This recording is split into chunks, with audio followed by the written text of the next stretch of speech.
Another day is here, and you're ready for it. What to wear? Check. Breakfast, lunch, and dinner? Check. Planning for what's next and how to save for it? That's where Bank of America can help. For your financial to-dos, Bank of America has experts ready to help get you closer to your goals. Get started at one of our local financial centers or 24/7 in our mobile banking app. Find a location near you at bankofamerica.com/talktous. What would you like the power to do? Mobile banking requires downloading the app and is only available for select devices. Message and data rates may apply. Bank of America N.A., member FDIC. When you need mealtime inspiration, it's worth shopping Kroger, where you'll find over 30,000 mouth-watering choices that excite your inner foodie. And no matter what tasty choice you make, you'll enjoy our everyday low prices, plus extra ways to save, like digital coupons worth over $600 each week. You can also save up to $1 off per gallon at the pump with fuel points. More savings and more inspiring flavors make shopping Kroger worth it every time. Kroger, fresh for everyone. Fuel restrictions apply. Thanks for choosing this free Anfield Index podcast. If you'd prefer to listen to this or any of our other shows without adverts, then now's the time to check out Anfield Index Pro. With AI Pro, you can supercharge your entire listening experience. You'll not only get all of our podcasts without the ads, but you'll have them far faster with our Quick Publish feature available exclusively for subscribers. AI Pro also puts you in the heart of our sound studio, with an option to listen to many of our shows live and interact with the podcasters in real time as the shows are recording. Upgrading couldn't be easier. AI Pro is available on all popular podcast platforms. Just head on over to AnfieldIndexPro.com and get started today. Hello and welcome to the Daily Red, your lunchtime catch on all things Liverpool FC on a Tuesday where still nothing is happening. We are gearing up though for the European Championships, and then the following week, the Copa America. We will have plenty of coverage of both here on Anfield Index. Myself and Matchit will be doing a daily Euros podcast, which will be available to subscribers, and will also be available over on EPL Index, so you can check it out there. Looking forward to doing that. There's quite a bit to be excited about. Obviously, we have 10 players at the Euros and then 4 at the Copa. So, good chance to keep an eye on how our lads are performing over the summer and, start imagining what they'll look like next season when we roll into August and Arne Slot's reign begins in earnest. I think there's a couple of players that everybody's quite excited to see how they do in these international tournaments. I'd imagine Darwin is one for a lot of people, just given the season he had, how up and down it was. At his best, he was excellent. At his worst, he was fairly atrocious. I think Szoboszlai, because there was so much promise in the first half of the season. And then obviously after the injury, he wasn't quite as good.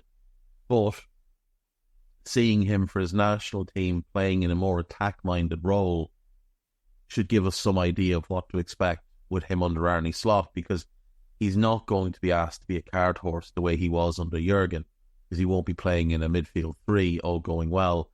He'll be playing either as a 10 or potentially off the left, where I really do think he could have a lot of success. On This Is Anfield today, there is a really, really good profile written up on Jarell Quansah. This piece kind of tracks his rise from League One to the Liverpool first team. It's written by Joanna Durkin, and as she says in the very opening line, in the summer of 2023, no one would have predicted that by the end of the season, Jarell Quansah would have kept Ibrahima Konate out of the side and be called up to the England team. Now, what I will say is, we do need to temper expectations just a little bit. He had a tremendous run last season, but he's a young player, and let's not immediately anoint him as, he's the starter over Ibu. There's absolutely no question that right now Ibu is the better defender. And Ibu's pace and power and experience just give him a foot up on Quansah. There's no question Quansah has a huge future. He's dominant in the air, very good on the floor, he's a good passer of the ball, he carried the ball really well. He's got a confidence on the ball that's really rare with centre-backs. Like we saw him a couple of times last season pick the ball up in like a right wing position and drive into the box and make things happen. And that's a really good trait to have.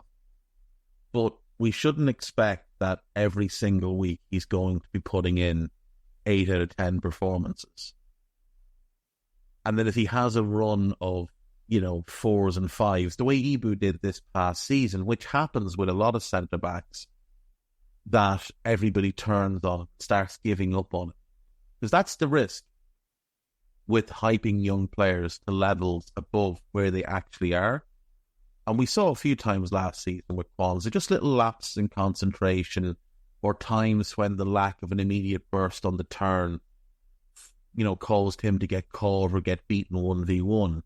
Those are things he'll work on. Those are things he will learn.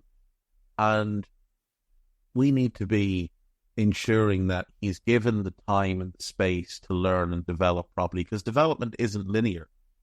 Just because he's had a really good season last season doesn't mean that next season he'll have another really good season. He could stagnate a little bit. He could have a little season of regression because he'll be learning a new system, a new way of doing things. Other teams will have more data on him, more video footage on him, and they will start to hunt any small perceived weakness.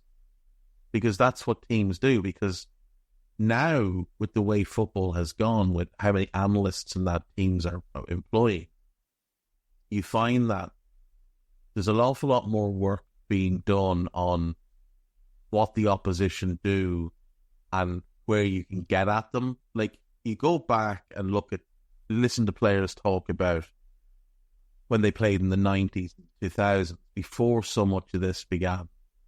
And they talk about things like, the reserves would line up and they'd play in the shape of the opposition team that we were going to play. And that's fine. That was beneficial. But now you have the reserves or the 21s or whoever, if they're doing that, actually playing in the style of the opposition. But the teams don't even need to do that anymore, because they will have so much detail on what the opposition is going to do, on where their strengths are, where their weaknesses are. Where have they been hurt by opposition teams to date? Are they weak on set pieces? Do they struggle with balls in over the fullbacks? Can you exploit the space between defence and midfield?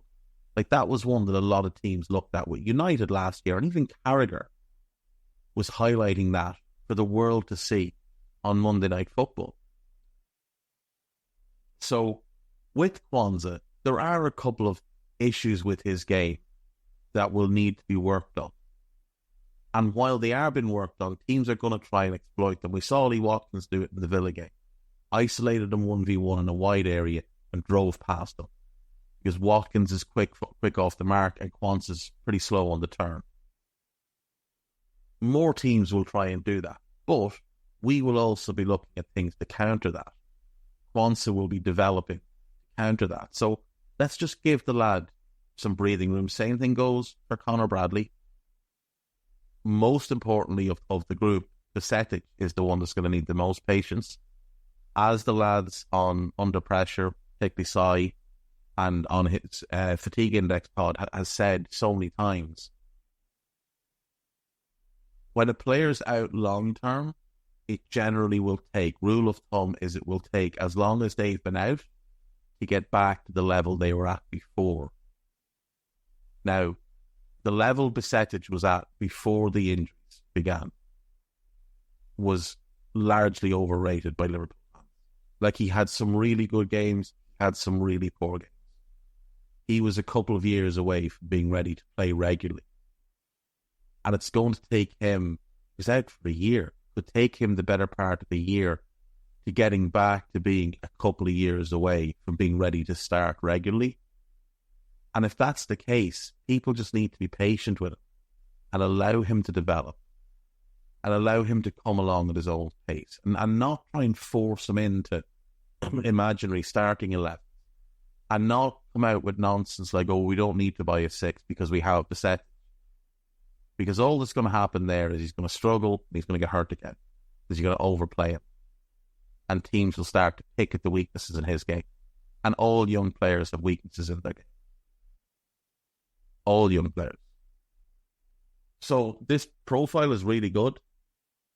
And we should all be really excited about Quansah, about Bradley, about Bisetic, about Clark, about Kumas, about Figueroa coming through the academy, about Niani, about Nalo. All of these players are really, really promising, and there's a bunch more of them. Chambers is one, Scanlon is another. Like, they all have bright futures, but let's let them get where they're going to go at their own pace. Let's not just be impatient with them, because that's been an issue with the fan base for too long. When Rodgers took over, we played, I want to say, Derby in a League Cup game, and Nuri Sahin scored twice. And a whole bunch of young players played in that game, including the likes of Jerome Sinclair.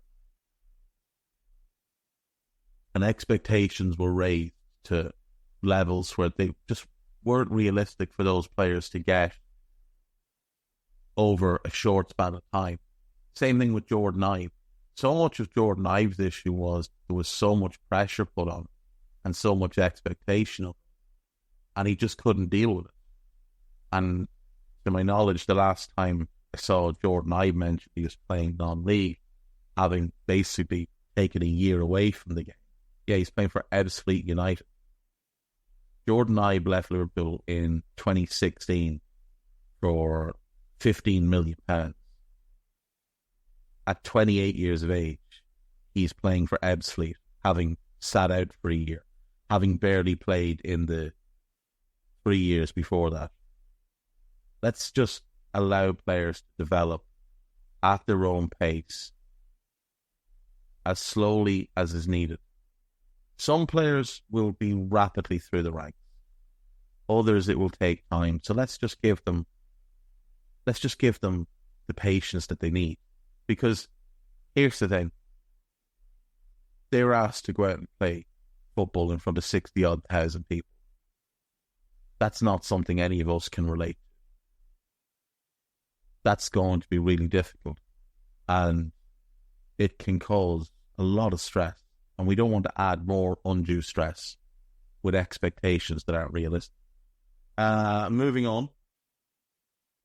Bayern transfer plans hint that Liverpool target could be available this summer. So, we all know there is quite a lot of interest from Liverpool in Levi Colwill of Chelsea, who is an outstanding young centre-back who had a great run with Brighton, had a good loan spell at Huddersfield.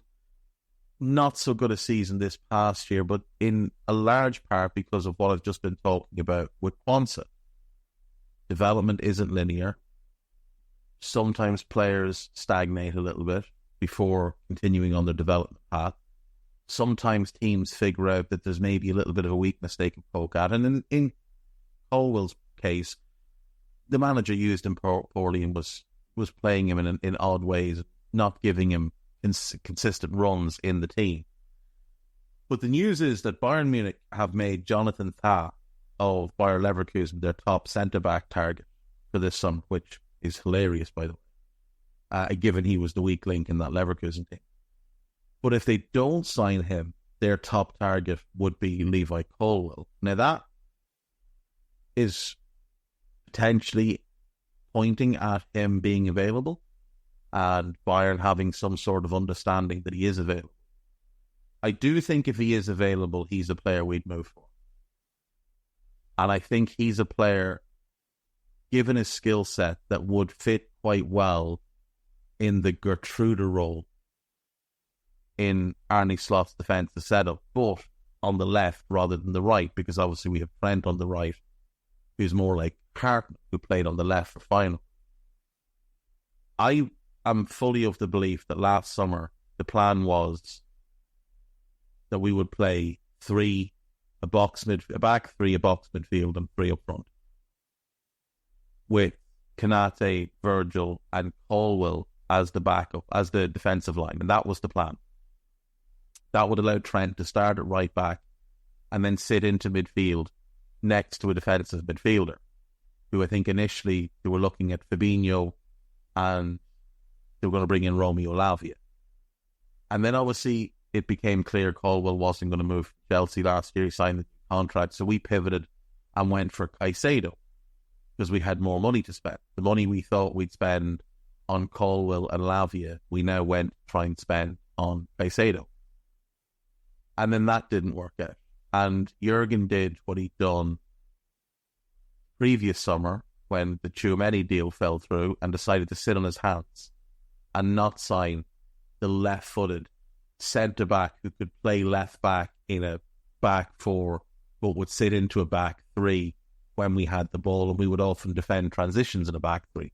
Jurgen decided there was nobody else out there that would do for him, allowed some really good options to make other moves, and ultimately that had a knock-on effect in our season because it left us completely exposed defensively because Andy Robertson was not capable of playing that role and would go bombing forward for absolutely no reason when what we needed was somebody to sit in and hold the shape and allow Trent to play in that double pivot with a secure back three behind. And that was our biggest downfall last year. Some people will point at, oh, well, look at the chances the forwards missed. Look how many goals the forwards scored. The issue wasn't the forwards. The issue was the defence. If Colwill is available, I do think we'll move for him this summer. I doubt he is going to be available, but you just don't know. Chelsea have to sell a number of players before June the 30th, which really means they have to sell them domestically. And Conor Gallagher, according to multiple reports, does not want to leave Chelsea. And he would have been their sort of the big ticket item to sell. Because they can sell Brohia, that's maybe 20 million. They can sell Chalobah, that's maybe 25. That still leaves them a long way short of where they need to get to. And there's other players they're looking to sell, but someone like Ian Maatson, most of the interest in him is from the continent, which can't be done until after July the 1st. Doesn't help Chelsea with the June 30th deadline. So yeah, I do think maybe there's a chance. Small one, but maybe there's a chance. But regardless, we need to sign a player of that profile anyway. And he won't affect Quansah in the slightest because, again, he's left-footed. He'll play left-back, left centre-back. Quansah is right-footed. He plays right centre-back. Can also play left centre-back, but there's no reason you couldn't play the two together. Even you could play the two of them together with Virgil in between them, or you could play the two of them together with Ibu on the right, Quansah in the middle, and Colwill up to the left as you defend in the back three. Calvin Ramsey has said he's aiming to prove people wrong. I don't know why so many people have rushed to write Calvin Ramsey off just because he's had a couple of seasons that were wrecked by injury. Like, it is notable that we signed him 2 summers ago knowing that we had Conor Bradley coming through.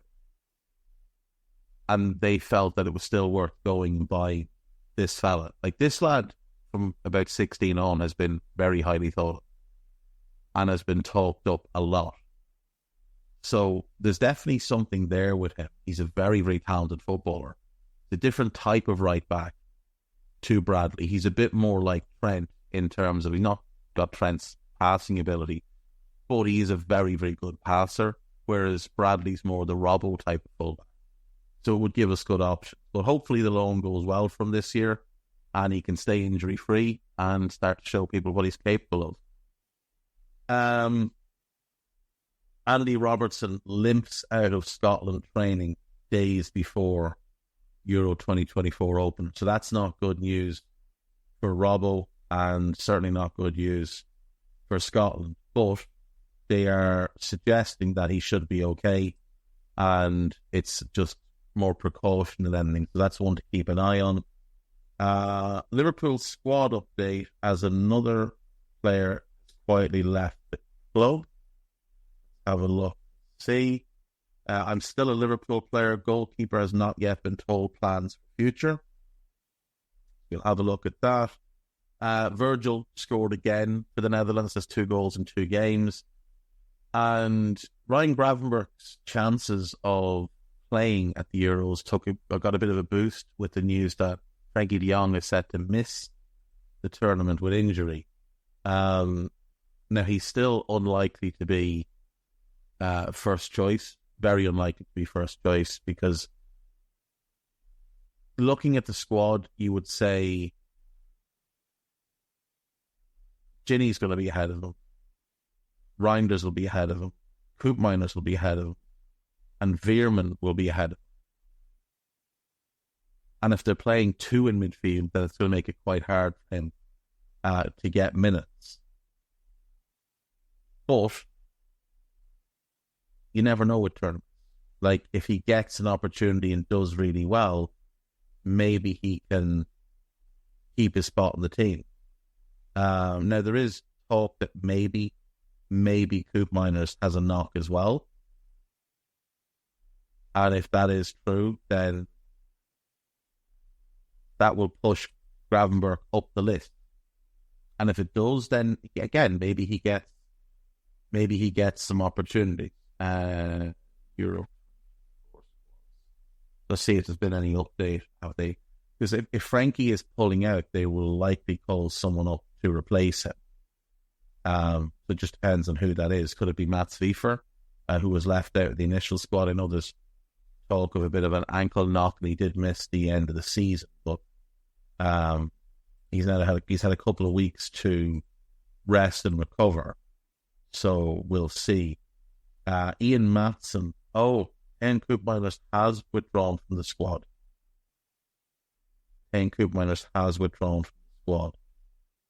So my guess would be that maybe Quinton Timber gets the call up. He had a really good season last year for Feyenoord under our new manager. So potentially he will get the call up. Matson getting a call up is good.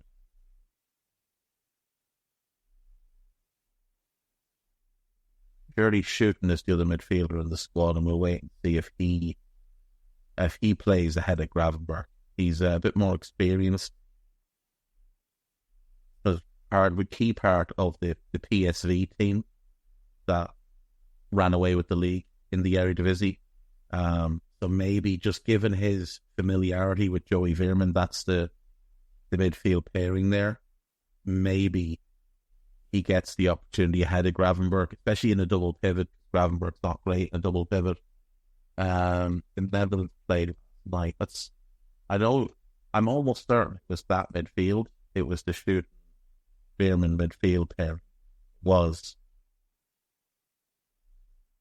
and Gravenberch didn't even get off the bench in the friendly, and that's with Koopmeiners and de Jong both gone. So we'll wait and see what that means. Might not mean anything. It might not mean anything, but still have doubts he's going to play a whole lot. Matteo Iscio, who joined Liverpool from VW Gotski in 2018, is believed to have left the club. I have no idea who that is. Being completely honest. Jakub Orzinski admits he is in the dark over plans for the new campaign, having endured an awkward loan spell in the Netherlands. He's heading towards his sixth season as a Liverpool player with uncertainty over his future after failing to impress while on loan at Den Bosch. He played only 11 times at the Dutch second division. They did have some injuries, but we'll wait and see if there's a future for him at the club. There may be as a training goalkeeper, but he probably wants more than that. He probably wants to be playing regular football, so we'll have to wait and see what happens there. Moving on to Liverpool.com. Anfield Stadium undergoes transformation ahead of Taylor Swift's arrival. So Taylor Swift's Eras tour lands at Anfield, and it's going to be quite the sellout and quite the couple of nights, I'd imagine. Mo Salah sends message to Arnie Slot and Michael Edwards as Saudi Arabia transfer links remain. Rio Ferdinand snubs Trent Alexander-Arnold despite Kevin De Bruyne and David Beckham comparison. Who cares about Rio Ferdinand?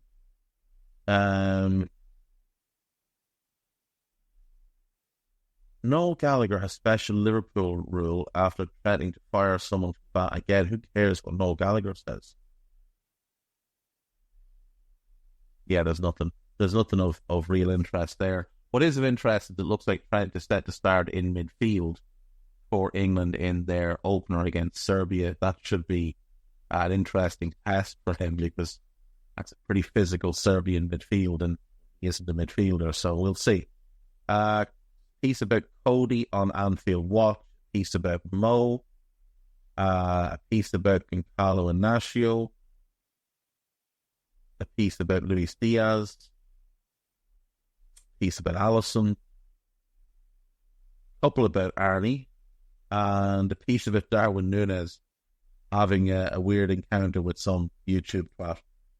On to AnfieldIndex.com, and we will finish off here.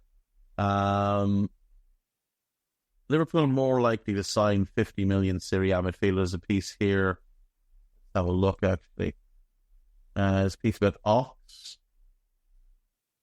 who's apparently of interest to Sheffield United, which could be a good move for him. There's a piece about Virgil and the reason behind the contract delays. There is a piece about Gonçalo Inácio, whose name is back being mentioned as a potential target. He'd be in that same profile as Levi Colwill. Maybe a little bit better suited to us, though not as strong in the air. On the ball, definitely the better option. And in terms of defending as a left back, definitely the better option. A bit quicker. What's this?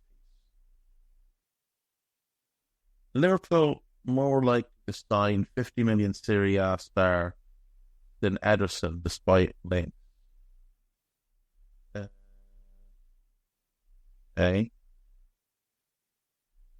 Piece about Koopman.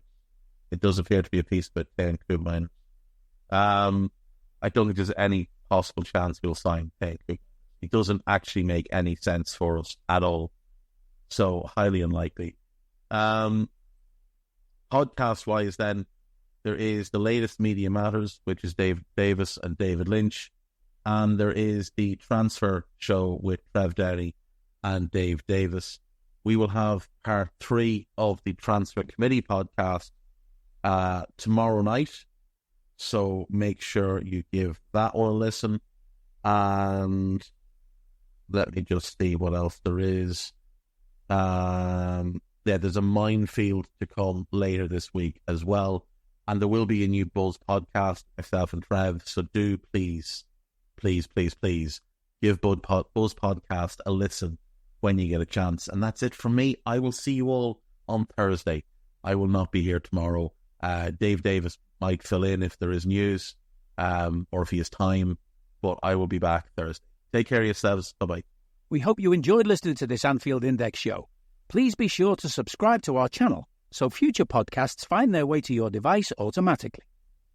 There's nothing quite like fan engagement, and we'd love to know what you think of anything discussed on this show. The best way to get in touch is over on our free Discord community, where both podcasters and listeners debate the hottest LFC topics 24/7. Sign up free now at AnfieldIndex.com/Discord. You won't regret it. You can also follow us on Twitter at Anfield Index and find us on Facebook by searching for Anfield Index. Oh, and before you go, we'd love it if you could leave us a 5-star review on your favourite podcast app. It only takes a couple of seconds, and it means the world to the people who create these free shows. Sports Social Podcast Network. The delicious ice-cold taste of Dr. Pepper has a lasting effect on people. Lindsay from Sacramento said, Pro tip, 40 degrees is the perfect temperature for an ice-cold Dr. Pepper. why is 40 degrees the perfect temperature for Dr. Pepper? We brought in Sue from Duluth, Minnesota to tell us. Oh, yeah, I know a thing or two about cold. Oh, that right there is the perfect kind of ice cold for Dr. Pepper. I'd share that with my friend Nancy. She likes Dr. Pepper, too, you know. My coldest... All right, that'll be all, Sue. Having a perfect temperature for your Dr. Pepper? It's a Pepper thing. Inspired by real fan posts.